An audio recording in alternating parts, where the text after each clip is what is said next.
Questa trasmissione è offerta da La Birba.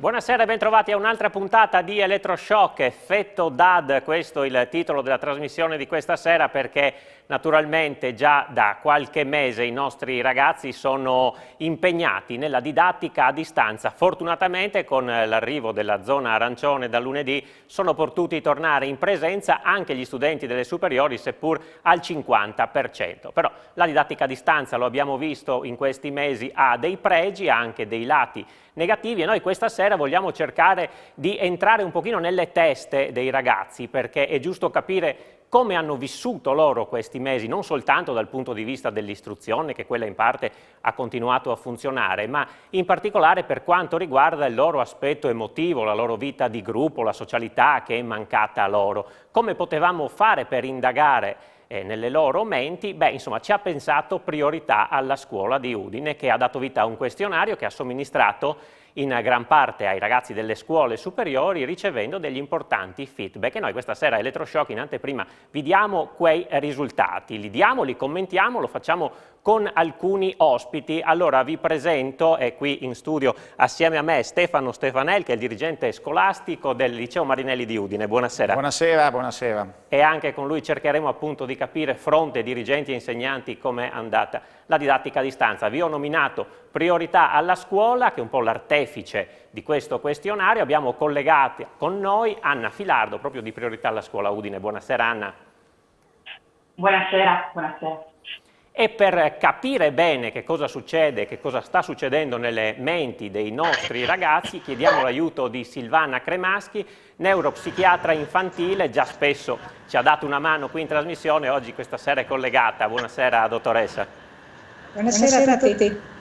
E vi presento anche l'ultimo ospite, un altro dirigente, questa volta di un istituto comprensivo, quindi che comprende i bambini dalla scuola dell'infanzia fino alle scuole medie, che è Pier Vincenzo Di Terlizzi, che è il dirigente scolastico dell'istituto comprensivo Pordenone Centro. Buonasera Di Terlizzi. Buonasera, buonasera. Allora, prima partiamo cercando di capire questo progetto di Priorità alla Scuola, lo facciamo con questo video che un po' ci dà un'idea di quello che è il lavoro che è stato fatto. Vediamo.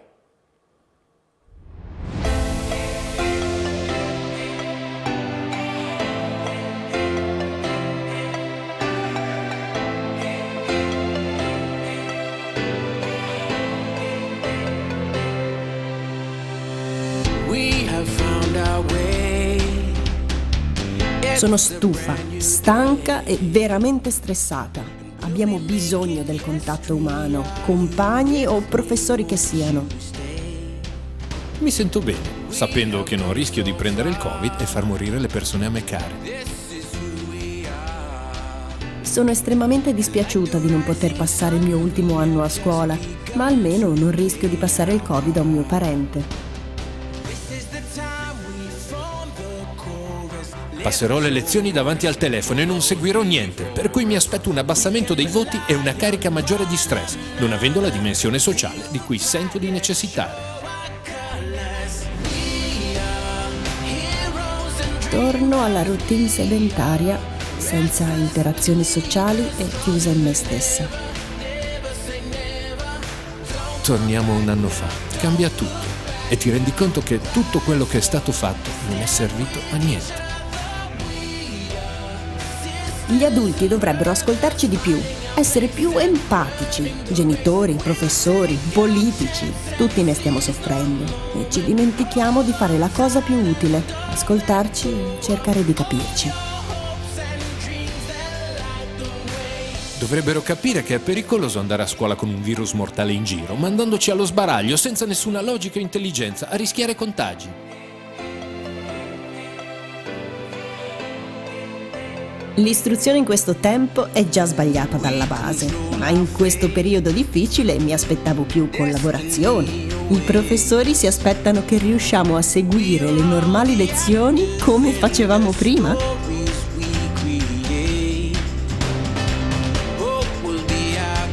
I giovani sono il motore della nostra comunità e del nostro futuro. Il nostro progetto è una dedica alla loro esistenza, alle loro emozioni, ai loro pensieri e di quanto sia importante renderli protagonisti del loro vissuto. La scuola è un pezzo della loro vita, la scuola è vita, ci fa dono di cultura e amore, perché studiare significa amare e non importa come lo facciamo, l'importante è farlo insieme, come una vera squadra, come una grande orchestra, perché la scuola è fatta di persone, cuori che battono quella musica, la musica del cuore, la musica che ci rende umani, vivi. Ed è proprio per questo che è nato il progetto di Priorità alla Scuola.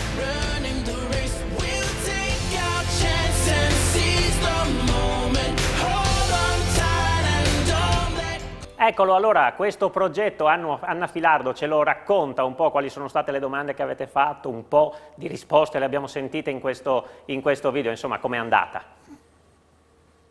Sì, allora intanto rivedere il video è stato direi emozionante perché insomma mi ha riportato un po' a quello che è stato tutto il processo del lavoro che abbiamo fatto e il fatto che abbiamo voluto veramente tanto questo progetto, il progetto Ragazzi. Chiaramente ci tengo a specificare che il campione non è significativo e probabilmente non è attendibile. Le domande sono state poste in maniera casuale, libera, senza un criterio specifico e la divulgazione anche quella è stata libera. Quel che è certo è che questa goccia nel mare, di questa goccia nel mare vogliamo fare tesoro. Come? Noi abbiamo ricostruito 3 narrazioni, 3 immaginari nel nostro piccolo, con la mera voglia di sensibilizzare la comunità e a riflettere appunto su alcuni aspetti che abbiamo rilevato dalla lettura di queste testimonianze. Noi abbiamo posto 3 semplici domande ai ragazzi. La prima è questa: la scuola è chiusa, come ti senti? La seconda, secondo te cosa cambierà per te da oggi? Domanda che poi forse non è stata decisamente centrale, vista anche la poca chiarezza e la continua evoluzione sul tema delle chiusure oppure delle scuole, ma comunque non ha influito sui risultati. La terza domanda: cosa potrebbero o dovrebbero fare di importante gli adulti a questo punto? Diciamo che le risposte sono state variegate, ci sono state risposte negative, ci sono state risposte neutre e risposte positive. Nelle risposte neutre diciamo che si tendeva ad analizzare un po' la propria situazione e quindi emergeva uno stato d'animo sia negativo che positivo. Oltre alle risposte che avete visto nel video, mi sento di riportare qualcosina anche in più che abbiamo rilevato. Se pensiamo per esempio alle risposte, risposte sia positive che negative che neutre, se pensiamo per esempio alla prima domanda, prevalgono molto queste parole: affranto, abbattuto, male, frustrato, stufo, spaesato, triste, stressato, oppure appunto abbiamo bisogno del contatto umano, compagni e professori che siano, e alcuni anche hanno risposto bene. Cioè, alcuni hanno risposto positivamente dicendo di sentirsi al sicuro ora che sono a casa e non sono appunto messi in pericolo da misure di sicurezza inesistenti. Invece la seconda domanda, quindi cosa dovrebbero, secondo te cosa cambierà per te da oggi, risposte anche molto significative sono state per esempio non abbiamo più un'adeguata adolescenza con le esperienze, il divertimento e occasioni per migliorarsi. L'unica cosa che ci rimarrà sarà il ricordo di mesi e mesi rinchiusi in casa, spesso in un ambiente non confortante e tossico. Oppure siamo i primi a sacrificare le nostre possibilità per poter salvare le persone dalla morte. Oppure cambierà la mia relazione con i compagni. Invece la terza domanda, appunto, cosa potrebbero o dovrebbero fare di importante gli adulti, emerge proprio cercare di non farci pesare questa situazione, sostenerci, continuare a rispettare le regole per tornare liberi oppure i professori non dovrebbero sovraccaricarci di compiti, verifiche, interrogazioni, oppure ancora la DAD non è un gioco da ragazzi e si studia. Ora, la cosa, diciamo, che mi preme un po' dire è che noi, appunto, leggendo le loro risposte, poi facendo anche un paragone con quello che si legge tutti i giorni sui giornali, un po', quello che emerge, no? Sono tutte le situazioni di disagio, quelle che emergono sono le situazioni di disagio che i giovani vivono all'interno delle loro case. Per esempio, chi si vergogna perché il padre alza la voce mentre è in DAD, chi si vergogna di far vedere la propria stanza perché è in disordine, chi si vergogna a disagio perché magari ha con il telefono per corregarsi, quindi vede tutto piccolo, chi non riesce a seguire per la confusione familiare di sottofondo, chi per esempio ha i genitori presenti e si assenti, chi ha la casa troppo piccola e quindi deve condividere con gli altri componenti della famiglia spazi ristretti. Anna, la fermo un attimo, poi ci torniamo perché le risposte sono tante e variegate e meritano magari un approfondimento. Allora, volevo sentire anche Silvana Cremaschi su questo, su quelle che sono le prime indicazioni che sono emerse dalla lettura di questi commenti e da queste risposte. Dottoressa, che cosa possiamo dire a riguardo? Ecco, abbiamo sentito tanti termini negativi, no? Affranto, stufo, stanco, stressato. Ecco, che cosa si sviluppa dentro la mente dei nostri ragazzi di fronte alla DAD e quindi a una situazione, diciamo, di costringimento anche fisico? Beh, intanto devo fare una premessa. Con il gruppo di priorità alla scuola ci eravamo chiesti come fare a riportare agli adulti i vissuti dei ragazzi e la risposta che ci siamo dati è stata chiediamola loro, no? E quindi sembra una cosa così nata così, ma in verità nasce da un pensiero, una riflessione, che è inutile continuare a parlare noi di come i ragazzi stanno vivendo le cose. Proviamo direttamente a chiederlo a loro, a vedere cosa ci dicono. E a mio parere le cose che loro ci hanno detto sono estremamente importanti. Intanto abbiamo visto, è vero che non è un campione statisticamente significativo, rilevante, insomma, però abbiamo visto e sentito dei ragazzi responsabili, molto diversi da quanto viene descritto, la movida qua e là, i ragazzi che si accalcano, che stanno tutti insieme, che ignorano le regole per il distanziamento, eccetera. Mi sembra che le risposte che ci hanno dato siano tutte di ragazzi che si rendono conto degli aspetti positivi e negativi e che dicono da un lato, certo, sono contento di non portare a casa dei germi, di non rischiare di far ammalare i miei cari, eccetera. Dall'altro mi manca vivere la mia adolescenza, che è fatta anche di lunghe chiacchierate, di accompagnarsi a casa, poi tornare indietro e passare la serata come tutti quanti abbiamo fatto a quell'età, no? O della voglia di andare a scuola, che magari è voglia in gran parte di incontrare i compagni. Ecco, a questo aggiungerei un aspetto neuropsichiatrico che è che dal punto di vista cognitivo noi impariamo in una relazione, non è che nasca la curiosità del sapere così, in modo astratto e distruso, nasce da una relazione con qualcuno che ci fa appassionare per qualche argomento, nasce dalla voglia di confrontarsi, di parlare con gli altri di quello che stiamo vivendo, nasce quindi all'interno di un contesto e di una relazione. Che poi questo in parte si possa fare anche a distanza perché i mezzi di oggi ce lo permettono, è anche vero, ma poi torniamo anche sugli aspetti positivi. Sì. Intanto il primo commento che volevo fare è: vedo dei ragazzi seri, responsabili, capaci anche di capire quali sono i bisogni di questo momento, ma anche preoccupati del fatto che non riescono a vivere le cose che per loro sono importanti. Se volete mi fermo qui, ma poi ho ancora molto da dire. Sì, allora intanto un attimo vi chiedo, ci fermiamo qui per la prima pubblicità di questa sera, poi sentiamo anche i dirigenti scolastici che cosa ne pensano. Qualche minuto di pubblicità, torniamo subito.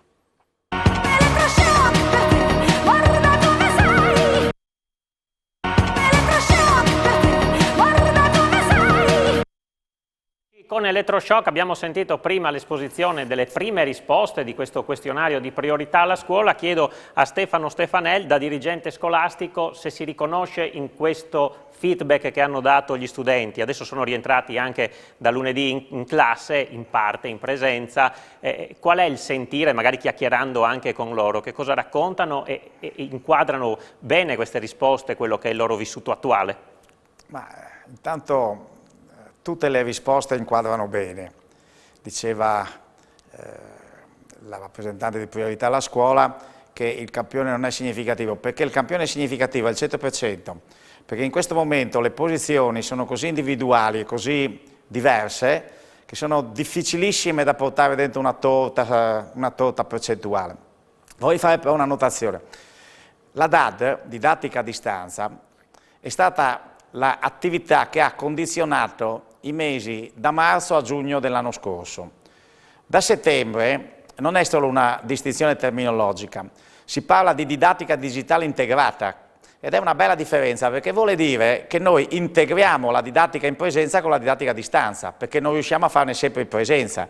Quindi mentre per i 3 mesi dell'anno passato la didattica a distanza è stata l'unica didattica, in questo caso la didattica a distanza, quello che una volta veniva chiamato e-learning, è un effetto, diciamo così, di coesione con la didattica in presenza che ha elementi di grande realtà, perché noi non abbiamo mai nella nostra storia scolastica fatto lezioni con le mascherine, fatto lezioni distanziate, vietato ai ragazzi di abbracciarsi, vietato ai ragazzi di star vicino, di mangiare insieme. Ecco, quindi ci sono delle condizioni di grande straordinarietà e per me sono state vissute molto bene, i ragazzi sono dimostrati molto adulti, ma anche la scuola si è dimostrata molto adulta. C'è un pericolo che io vi segnalo, no? Io sono qui nello studio di Telefriuli, no? Che mi pare sia lo studio da cui viene diciamo, girata anche poltronissima la domenica, in cui delle persone commentano una partita che non si vede. Ecco, bisogna stare attenti a non scambiare i commenti della partita che non si vede con la partita, perché solo chi ha visto la partita dell'Udinese, no, può dare delle opinioni personali su ciò che ha visto, altrimenti rischia di rimbalzare i pareri degli altri. Diciamo però una cosa, chi è qui seduto a poltronissima guarda la partita. Esattamente, la vede. E chi è dentro la scuola riesce a guardare la partita. Ecco, questo volevo dire, chi è dentro la scuola riesce a guardare la partita. Chi è fuori dalla scuola spesso la partita non la vede e ascolta i commenti alla partita, anche di chi l'ha vista. Però in questo caso sono importanti anche i commenti perché sono, indipendentemente da chi li raccoglie, sono il rimando di quello che è. Come dico, sono molto significativi, certo, ma sono individuali. Certo. Non c'è casistica. Una parte di studenti ha vissuto molto bene, vive molto bene la didattica a distanza, una parte di studenti la vive molto male. Ci sono dei problemi psicologici, ci sono un aumento anche dei casi di anoressia, di solitudine, di abbandono, di disagio, ci sono. Per fortuna non sono di numeri diciamo enormi, ma ci sono, quindi inutile nasconderlo, ma ci sono anche studenti che hanno integrato questo sistema con il vecchio sistema. Bisognerà fare attenzione, una volta che finisce questa emergenza, a fare degli studi che siano approfonditi per cercare proprio di coprire il 100% degli studenti, tenendo conto che per uno studente di scuola superiore, 1 anno e mezzo, come ormai sta avvenendo, di didattica a distanza o didattica digitale integrata incide per una percentuale della sua vita, ma per un bambino di 5-6 anni, anche un mese va a coprire proprio uno sviluppo notevole. E su questo appunto chiedo a Pier Vincenzo di Terlizzi qual è un po' la sua esperienza. Diciamo che i ragazzi delle medie e delle elementari non hanno molto sofferto, però nel periodo pre-pasquale anche loro con la zona rossa insomma, sono stati obbligati a rimanere a casa. Lì come ha funzionato anche nel rapporto con le famiglie, soprattutto famiglie magari che erano in difficoltà anche nel gestire i figli a casa, magari con più figli, più computer, però insomma dal punto di vista della didattica a distanza per i piccoli, com'è andata? Sì, buonasera. È un'esperienza molto limitata nel tempo, perché non sono stati più di 15 giorni sostanzialmente in totale e si è totalmente conclusa perché da lunedì scuola dell'infanzia, scuola primaria e secondaria di primo grado sono totalmente presenti a scuola.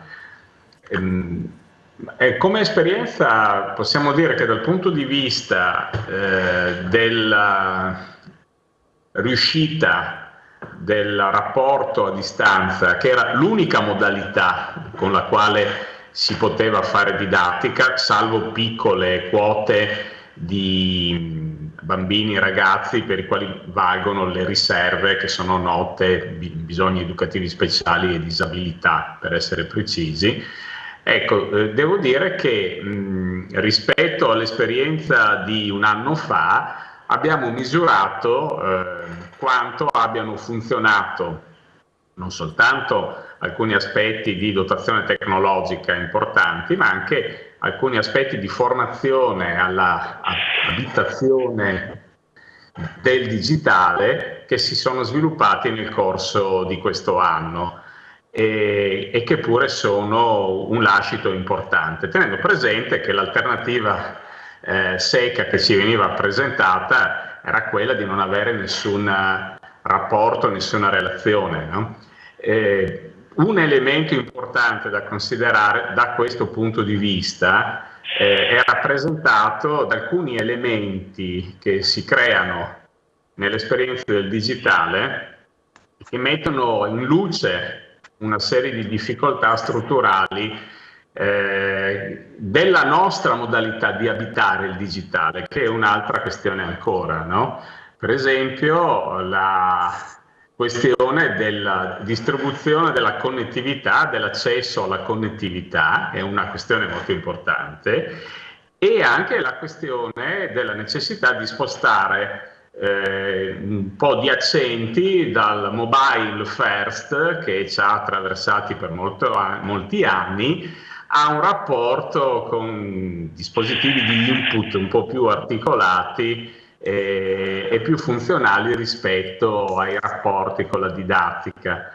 Diciamo che come un po' dappertutto, come per tutte le situazioni, stiamo raccogliendo, come diceva anche il mio collega, per il momento una serie di spunti per dei necessari momenti di approfondimento e di studio da fare con grande dovizia di attenzione e di dati nei prossimi anni, perché sicuramente per quanto noi ci auguriamo di concludere nel più breve tempo possibile questa esperienza di socialità modificata e forzata che attraversiamo ogni giorno anche nella dimensione della presenza, avremo poi anni per comprendere quali sono gli elementi di ricostruzione, o meglio, probabilmente di costruzione di qualcosa di molto nuovo, dentro i quali ci troveremo a stare. Ecco, grazie. Dottoressa Cremaschi,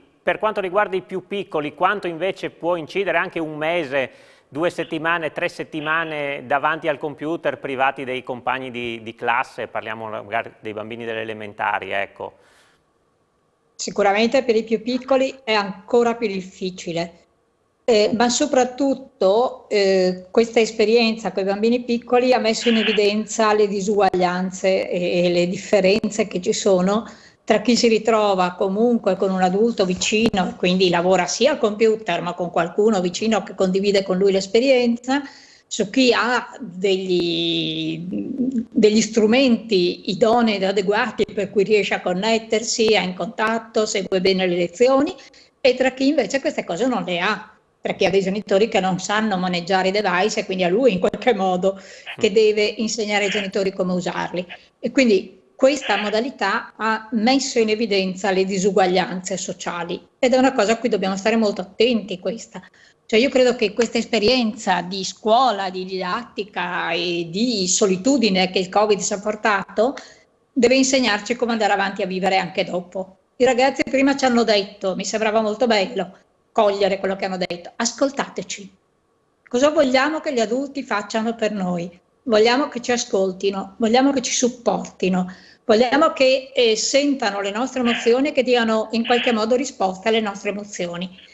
Mi sembra estremamente importante che i ragazzi dicano questa cosa e questo è un mandato per la scuola, per gli insegnanti quando saremo in presenza e per i genitori adesso e anche dopo, che è fermiamoci, chiediamogli cosa pensano. I ragazzi non sono così irresponsabili e sciocchini che fanno le cose così come capita.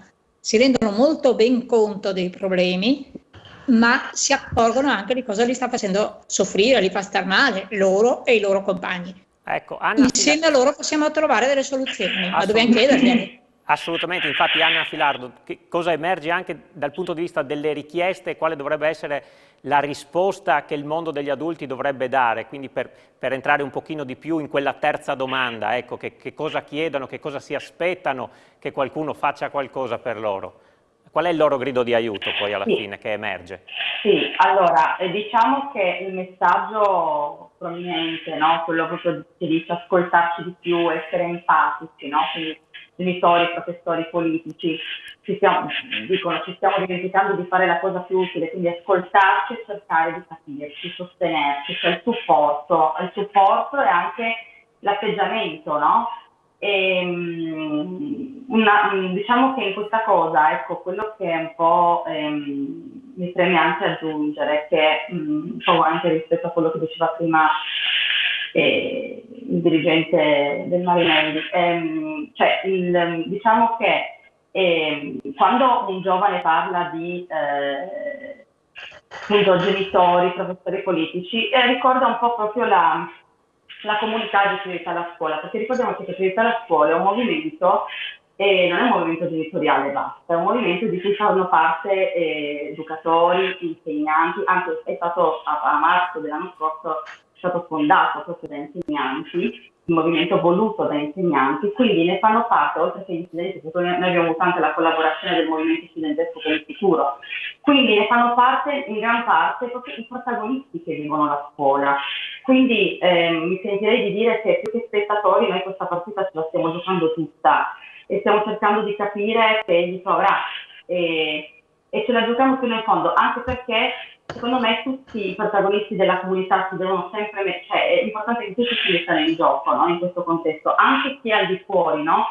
Della scuola, perché ci deve essere secondo me sempre una scissione, un incontro, no? Tra le parti, proprio perché questo si chiama a fare comunità, ecco, quindi questo un po' mi premeva dire, ed è quello che un po' sempre ci diciamo quando parliamo di priorità alla scuola. Ecco, sicuramente un messaggio da cogliere che deve essere colto. Ci fermiamo per un attimo di pubblicità, poi continuiamo a parlare di questo e di altro con i nostri ospiti.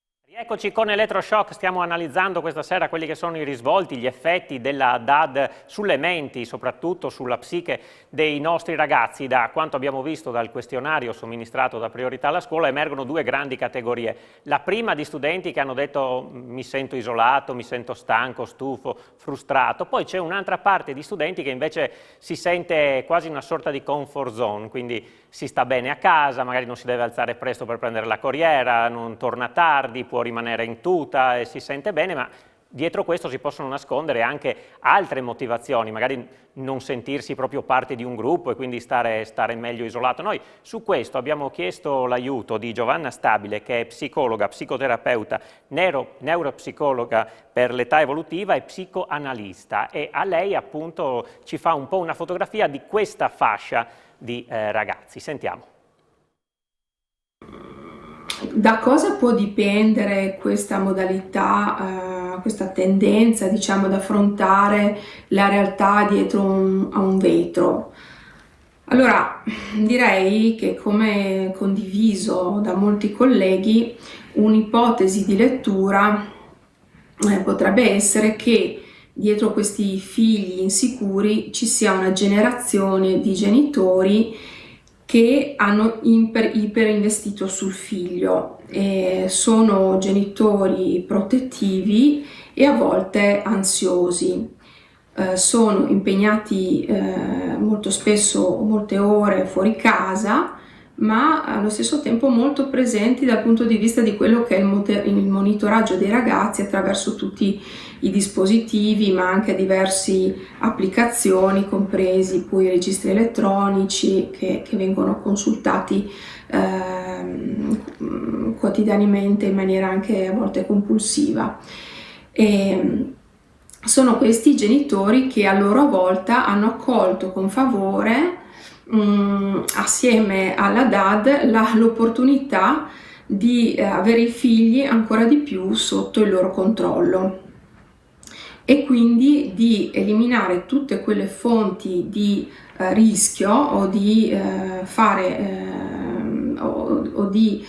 mettere i loro figli a rischio di fare brutti incontri, brutte sorprese, incappare in compagnie sbagliate, nell'uso di sostanze o semplicemente del fumo. Questi figli amati e compresi, diciamo, non sembrano dare segno di aver fretta di fare esperienze fuori casa, piuttosto sono preoccupati per la salute dei genitori e dei parenti e temo di essere loro una fonte di preoccupazione per i genitori.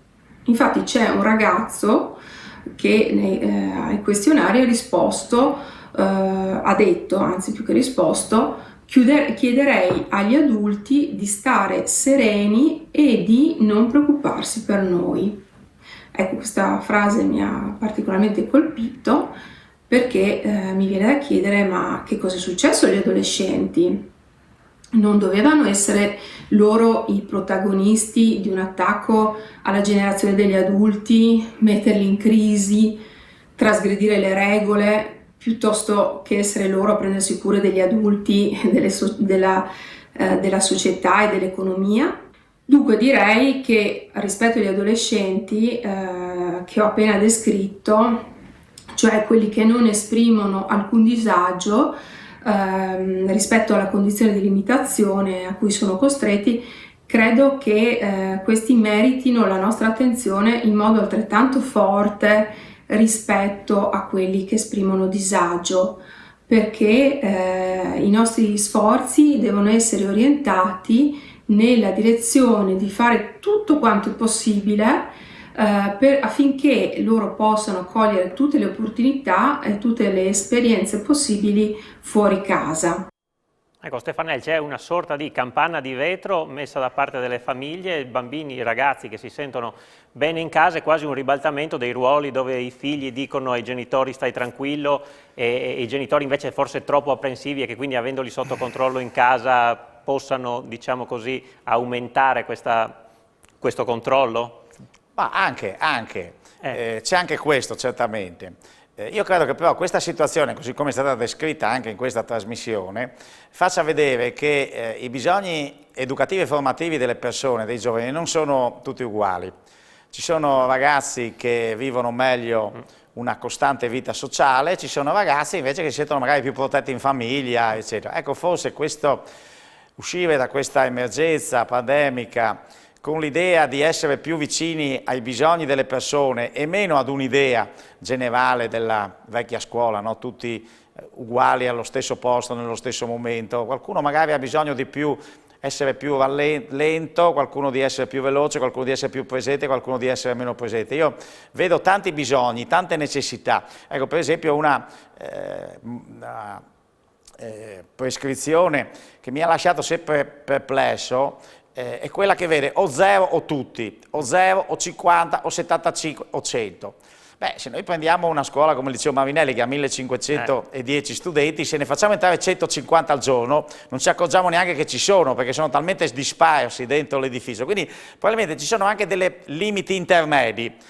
Qualcuno preferisce vivere a casa, qualcuno è protetto dentro la campana di vetro, qualcuno, diciamo, il genitore preferisce tenerla a casa perché così non va nei pericoli, qualcuno se non viene a scuola non studia niente, qualcuno se non vive gli amici va in depressione. Ecco, in questo senso io credo ci sia una grande disparità. Per quello che diceva prima, veniva detto prima, le istituzioni, gli adulti, no? I politici, i genitori, le istituzioni hanno fatto tantissimo in difficoltà enormi che non erano pronti a fronteggiare. Io credo che tutto abbia avuto un solo difetto, la necessità di garantire che io faccio tutto giusto e sbagliano gli altri. In realtà hanno fatto un po' giusto e un po' sbagliato tutti quanti. Essendo un esperimento, diciamo, ecco, mentre invece c'è questa corsa a dimostrare che sbagliano gli altri. Se si dice che i trasporti non sono adeguati, l'assessore ai trasporti dice no, non sono adeguati gli assembramenti. È tutto questo rimbalzare, mentre invece è evidente che c'è stata inadeguatezza di risposta. Nessuno era preparato ad una cosa del genere. Ecco, quindi in tutta questa inadeguatezza chi ci ha rimesso però sono i ragazzi che non possono prendere decisioni ma che le hanno subite tutte. Chiedo alla dottoressa Cremaschi, difficile generalizzare, ma insomma lei è abbastanza intelligente per capire la mia domanda, i ragazzi ne usciranno rafforzati o indeboliti da questa esperienza a livello del loro sviluppo di crescita? Allora, io credo che i giovani abbiano grandi risorse e siano in grado di trovare delle soluzioni dove noi non le vediamo, per cui sono ottimista per contratto. Vorrei però accendere un attimino una spia su quei ragazzi che non chiedono aiuto e che sembrano stare quasi meglio a casa. Esatto. Allora, è vero che noi siamo abituati a pensare all'adolescenza come un momento in cui dobbiamo tenerli fermi, trattenerli, perché sennò questi esplodono e combinano guai. Ma da neuropsichiatra sono più preoccupata, e su questo riprendo un pochino quello che diceva anche la dottoressa Stabile, per quei ragazzi che non chiedono aiuto. Cioè l'adolescenza è un momento in cui o voglio spaccare il mondo e salvare tutti quanti, o voglio fare la bella addormentata nel bosco, cioè mi chiudo sotto la campana di vetro e aspetto che finisca. Scusate se sembra sminuire il ruolo della scuola, ma avere un posto in cui io comunque devo andare, comunque trovo dei compagni, non devo scegliere io di andare perché ho già deciso che devo passare il tempo lì, però poi quando sono lì trovo delle persone, mi rende un po' meno difficile chiedere agli altri di accorgerci che io esisto. Se invece sono chiuso a casa, non ho nessun obbligo di andare da nessuna parte, ma se voglio posso anche decidere di telefonare a un compagno e di sentirlo, in adolescenza è molto difficile, perché io ragazzino o ragazzina faccio fatica a pensare che gli altri siano contenti di vedermi, ho sempre paura di essere al posto sbagliato. Ecco, quindi avere in qualche modo un'attenzione a far sì che ci siano dei luoghi in cui ci si incontra comunque, pensandoli bene, per piccoli gruppi. Mi piaceva molto il modello che riportava Stefanel prima, no? Cioè 150 ragazzi in un spazio enorme come il Marinelli, manco ci accorgiamo che ci sono. Allora facciamoli andare a scuola a gruppi, facciamo scuola all'aperto, facciamo dei momenti in cui è vero, chi non si sente magari anche non viene, però pensiamo in sicurezza, ma pensiamo che è un aspetto importante anche questo. Ecco, una considerazione su questo anche da parte del professor Di Terlizzi. Sulle ultime cose che sono state dette dal mio collega e dalla dottoressa Cremaschi. Sì, infatti, esatto. Ma la questione che mi sembra interessante è di approccio ed è quella che il mio collega ha in qualche maniera evocato lasciando implicita la citazione della fonte, che è l'immagine di Don Milani del fare parti uguali tra diseguali. Io credo che in ogni caso quello che abbiamo sott'occhio è una situazione dentro la quale siamo chiamati a cogliere l'esistenza di disparità, differenze, tonalità specifiche che si manifestano al di fuori del dispositivo che tradizionalmente le istituzioni e anche l'istituzione scolastica costruiscono nella quotidianità. Questa forma di dislocazione mette in evidenza cose di vario tipo, ma soprattutto appunto il fatto che non si possono appunto fare parti uguali tra diseguali. Questo credo che vada mantenuto come elemento di riferimento anche per la costruzione di qualunque futuro avremo da costruire di qua in avanti. L'idea di usare le stesse forme di risposta dappertutto e comunque, lo diceva anche la dottoressa Cremaschi adesso, è un'idea che non regge. E abbiamo forse scoperto che siamo anche capaci di fare diversamente, che non è vero che dobbiamo fare esattamente sempre per tutti ugualmente la stessa cosa, no? Abbiamo probabilmente la possibilità di prenderci più in carico e di dare più significativa rilevanza alle tonalità personali che si manifestano in tante modalità diverse. Certo, questo significa anche che il patto sociale che ci tiene insieme, no? Le ragioni sociali per cui stanno in piedi tra le altre istituzioni e anche la scuola vanno sicuramente in qualche maniera riviste, ripensate, riconsiderate. Quello che manifestano e concludo, iniziative come quella dei gruppi di priorità alla scuola e anche di ragazzi, che ovviamente sono quelli più grandi che da questo punto di vista si espongono, porta con sé anche delle implicazioni di richiesta di partecipazione, di riconsiderazione di partecipazione, che mi permetto di pensare valgano al di là della DAD o della DDI e della stessa pandemia, e che forse erano iscritte anche dentro una modificazione dei nostri tempi, del nostro stare sociale, che sono stati accelerati da quanto è accaduto adesso. Ok, grazie. Una dimostrazione anche del fatto che la didattica a distanza è anche fatta di tecnologia. Sentivamo bene la voce del professor Di Terlizzi, però lo vedevamo fermo, e purtroppo anche questo, insomma, è uno degli aspetti con i quali bisogna fare i conti. Ci fermiamo per l'ultima pubblicità, poi ritorniamo a far parlare i ragazzi. A tra poco.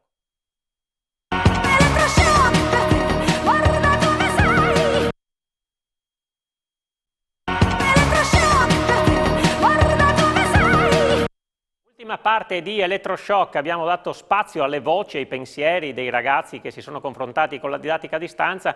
Come abbiamo detto, da lunedì anche i ragazzi delle superiori, seppur al 50%, sono tornati in presenza. Noi siamo andati al liceo Leopardi Majorana di Pordenone proprio per vedere il rientro e per parlare con alcuni di loro. Vediamo. Siete ritornati in classe da oggi, insomma, felice di poter stare di nuovo con i tuoi compagni?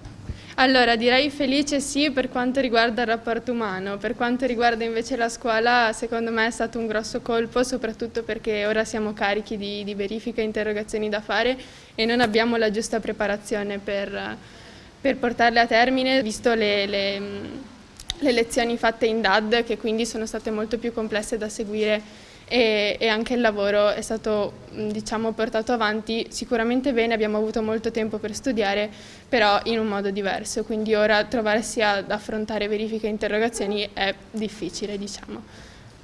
Quindi c'è preoccupazione in vista dell'esame? Decisamente molta, soprattutto perché è un esame in cui non abbiamo ben capito come dobbiamo muoverci, come dobbiamo affrontarlo e quali sono le cose da preparare in precedenza, però insomma pensiamo di potercela fare. Gli animi sono abbastanza ottimisti rispetto all'esame. Bene i giorni passati a casa, perché bene o male ci si poteva organizzare meglio e quindi il tempo a disposizione poteva essere gestito in modo diverso rispetto a scuola, ma comunque ritengo che lo studio a casa o comunque ascoltare le lezioni a casa sia più difficile rispetto che a scuola, perché non si recepisce tutti i messaggi importanti che si recepiscono in classe. Gli ultimi mesi di questo anno un po' complicato, un po' strano, ecco, come li state vivendo? Ma siamo anche abbastanza abituati a tornare in classe e stare a casa, quindi non è proprio un trauma ritornare. È sicuramente positivo perché rivediamo anche tutti i compagni dopo essere stati settimane chiusi in casa, quindi la viviamo abbastanza bene. Quindi la didattica a distanza è stata promossa sotto certi punti di vista? Assolutamente. Invece il piacere di riconfrontarsi con insegnanti e compagni? Ma quello sempre, perché è un periodo difficile, quindi stare tutti insieme può aiutare, sempre tenendo le distanze. Ultimo anno per voi, quest'anno c'è l'esame?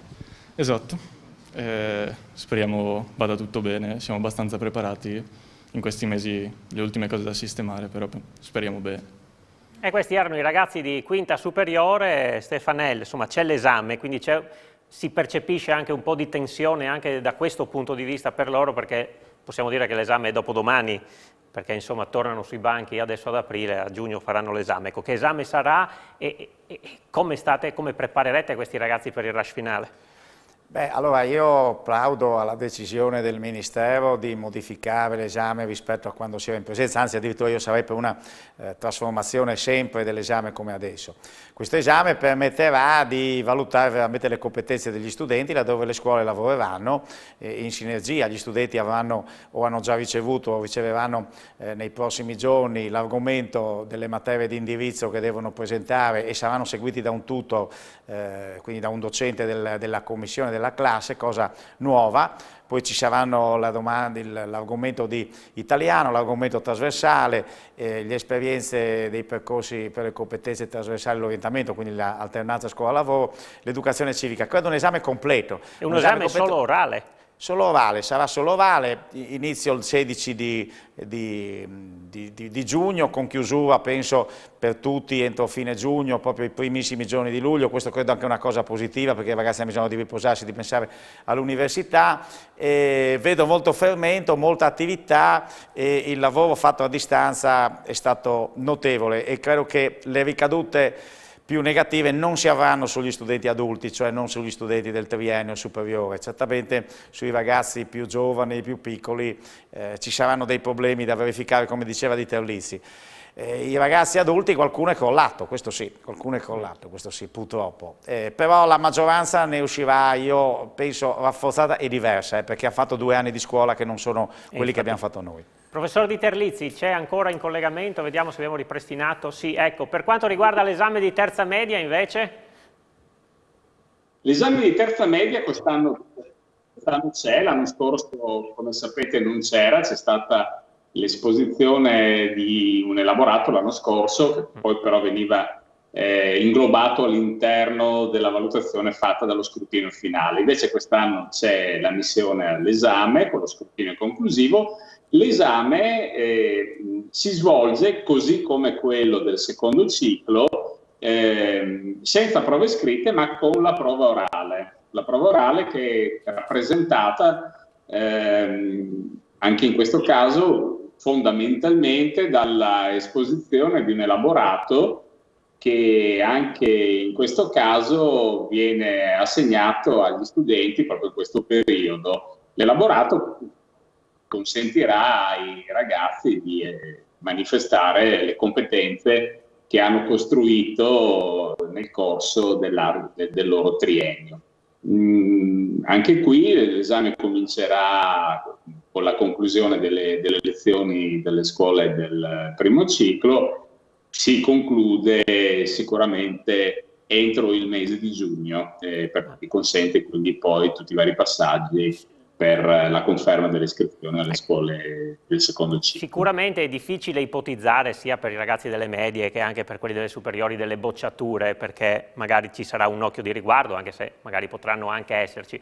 Alla dottoressa Cremaschi chiederei questo, questa mancanza di ostacoli in un certo senso, perché magari è difficile che mi boccino, perché l'esame non è quello degli altri anni con le prove scritte e le prove orali, quanto e come può influire nei nostri ragazzi?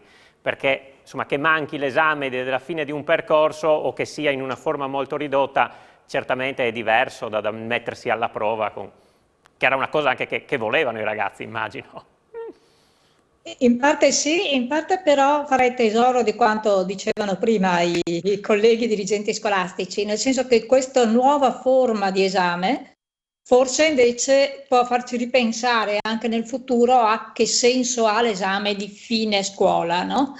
Perché superare l'esame per avere un voto conta relativamente poco. Io dovrei concludere il percorso scolastico delle superiori con un esame che mi permette di arrivare all'università, con un esame di ammissione rispetto a quello che voglio fare da grande, e una valutazione anche solo orale, ma con un tutor che mi aiuta a costruire un percorso che sia un po' la sintesi di quello che ho fatto, a me sembra un esame di tutto rispetto.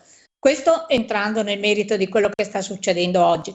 Se poi invece la domanda è avere o non avere ostacoli, di ostacoli nella vita ce ne sono tanti, non è che gliene dobbiamo inventare qualcuno noi, ma dobbiamo far sì che i ragazzi vivano la possibilità di essere responsabili, autonomi, capaci di affrontare le cose e responsabilizzati nell'affrontarle, questo sì. Mentre lasciarli in un limbo di infantilismo sicuramente non serve a nessuno. Ecco. Posso permettermi un'ultima battuta su quei pochi ragazzi che però sono stati molto male? Ci sta? Non la sento più, ma deduco di sì. Ecco, farei un'ultima battuta su questo, nel senso che ovviamente io ho il punto di vista del neuropsichiatra infantile. Alcuni ragazzi sono stati molto male. Il Covid può aver evidenziato delle difficoltà che magari già c'erano, Però ecco, la risposta che ne dobbiamo dare è una risposta di salute, una risposta di benessere, una risposta rivolta a tutti. Però rendiamoci conto che dei servizi friendly, vicini ai ragazzi, ma facilmente raggiungibili, e dei servizi hard, importanti, significativi, con delle risorse importanti per quei casi, quelli che si tagliano, quelli che non mangiano, quelli che si chiudono in casa, quelli che si deprimono, o anche quelli che agiscono in modo impulsivo e eccessivamente violento. Per fare queste cose bisogna avere delle risorse, e in questo momento, in questa regione, nessuno ci sta pensando. Il piano di salute dice: siccome c'è il Covid, per quanto riguarda la salute mentale rimandiamo tutto fra 2 anni. E mentre dovrebbe essere, visto che c'è il Covid che ha evidenziato un malessere, incrementiamo i servizi, no? E questo purtroppo... Ecco, quindi volevo No, ha fatto benissimo a evidenziare. dirlo, primo perché questi problemi ci sono ed esistono, e secondo perché andrebbero risolti in qualche modo, e questo vale anche per tutto l'universo sanità, che non sia Covid oggi e che purtroppo viene alle volte lasciato in secondo o terzo piano, quando anche lì ci sono delle vite in gioco. Ecco, abbiamo sentito questo senso di responsabilità, che è un po' anche quello che emerge, e lo chiedo ad Anna Filardo per trarre un po' le conclusioni anche di questa puntata. Insomma, i ragazzi dimostrano anche questa volta, anche con queste risposte, pur manifestando il loro malessere, di essere protagonisti, di essere coscienti della situazione che è critica, e di essere anche pronti a fare un ulteriore sacrificio. Hanno capito che un pochino la scuola è quella che ha pagato forse più di altri, però lo hanno accettato e hanno cercato delle contromisure per adeguarsi a questa situazione. Sì, è stato così. Diciamo che appunto questo aspetto è importante, no? Perché poi dobbiamo anche ricordarci che uno degli altri grandi temi emergenti è proprio l'invasione della scuola nella vita di questi ragazzi, no? Cioè, nel senso, l'invasione della scuola nelle case, quindi non avere più una dimensione dove io metto in gioco solo me stesso, ma metto in gioco me stesso con la mia vita familiare, con un nuovo ambiente, no? Quindi hanno dovuto comunque ridimensionare quelle che sono le loro relazioni, il loro modo di interagire con il mondo, no? Che poi il mondo era lo schermo. Quindi il fatto di anche questo è stato comunque un rivedersi, e come dire, rivedersi in un nuovo contesto, perché comunque lo era, non era la scuola, ma era un altro tipo di contesto, e quindi anche questo secondo me li ha portati un po' a responsabilizzarsi in maniera diversa. E poi il fatto che comunque ci deve far riflettere un po' questo pseudo capovolgimento dei ruoli, no? Il fatto che loro si sentono responsabili nei confronti della società e della propria famiglia. E secondo me io concluderei proprio dicendo che insomma, l'atteggiamento un po' in generale di tutti, no? Quindi senza distinzioni, cioè un atteggiamento dove un po' vigirebbe il principio della verità, del messaggio veritiero, coerente, equilibrato, e soprattutto fornire a loro fattori di protezione e di ascolto attivo, no? Quindi, come dire, in tutto questo rimettersi in gioco, però anteponendo la relazione a tutto, e quindi rimettendo al centro la relazione prima di tutto questo. Benissimo, grazie. Insomma, considerando che i ragazzi dovranno ancora confrontarsi con la didattica a distanza, sicuramente per questi mesi, probabilmente anche in futuro, e anche se il Covid dovesse passare, abbiamo visto che è uno strumento che potrà dare una mano anche in altre situazioni. Io ringrazio gli ospiti che sono stati con noi, Anna Filardo, la dottoressa Silvana Cremaschi, i dirigenti scolastici Pier Vincenzo Di Terlizzi e Stefano Stefanel, che mi ha fatto compagnia qui in studio. Grazie a tutti per il vostro contributo. Questa puntata di Elettroshock termina qui. Grazie anche ai registi tecnici che hanno supportato questa trasmissione. Arrivederci e buona serata.